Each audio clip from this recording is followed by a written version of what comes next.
सागर में आया खूनी उबाल।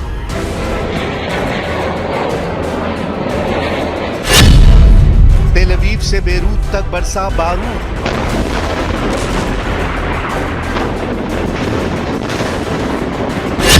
भड़क उठा हिजबुल्लाह का उस्ताद। पिछले 48 घंटों में उत्तरी इजराइल और दक्षिणी लेबनान का इलाका ज्वालामुखी की तरह धधक रहा है। 48 घंटे के अंदर हजारों की संख्या में रॉकेटों से हमले हुए हैं। आसमान से हजारों टन बारूद बरसाए गए हैं। बमों की ऐसी बारिश पिछले साल अक्टूबर में हमास के साथ शुरू हुए युद्ध के बाद पहली बार उत्तरी इजराइल और दक्षिणी लेबनान में इतने बड़े हमलों को अंजाम दिया गया। बमों की ऐसी बारिश पिछले साल अक्टूबर में हमास के साथ शुरू हुए युद्ध के बाद पहली बार उत्तरी इजराइल और दक्षिणी लेबनान में इतने बड़े हमलों को अंजाम दिया गया।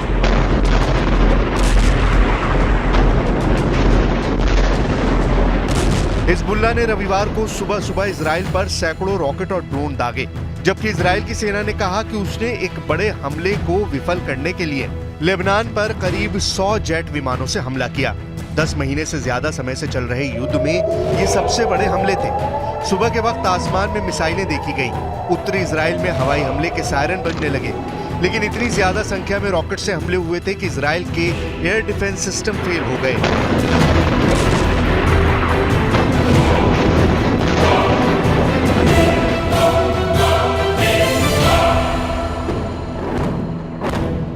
इजराइल ने अपने फाइटर जेट से दक्षिणी लेबनान पर कहर बरपा दिया, लेकिन युद्ध का ये स्वरूप और ज्यादा बढ़ने वाला है। एक तरफ इजराइल में इमरजेंसी लागू करनी पड़ी है और नेतन्याहू ने ऐलान कर दिया है कि लेबनान में जो हुआ है वो ईरान में भी हो सकता है। यानी जिस हिजबुल्लाह को कथित तौर पर ईरान से बारूद मिलता है, अब इजराइल इस जंग को उस ईरान तक ले जाने के मूड में है।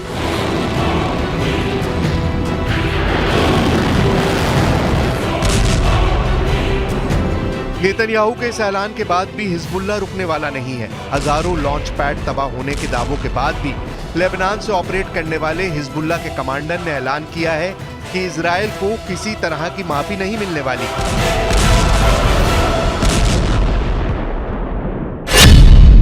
इजराइल के हमलों से बेरूत तक खलबली।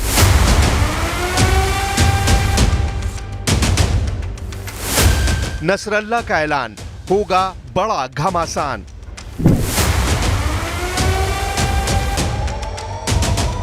रविवार की सुबह जब उन 320 कत्यूशा रॉकेट को लेबनान की धरती से दागा गया और इजराइल में 11 सैन्य ठिकानों को निशाना बनाया गया, उसके ठीक बाद हिजबुल्लाह के कैंप में जश्न मनाया जाने लगा। लेबनान में एक अज्ञात जगह पर हसन नसरल्लाह ने ऐलान किया कि यह बदले की कार्रवाई थी और यह एक्शन इसलिए जरूरी था क्योंकि इलाके में जो इक्वेशन है उसका बैलेंस रहना जरूरी है।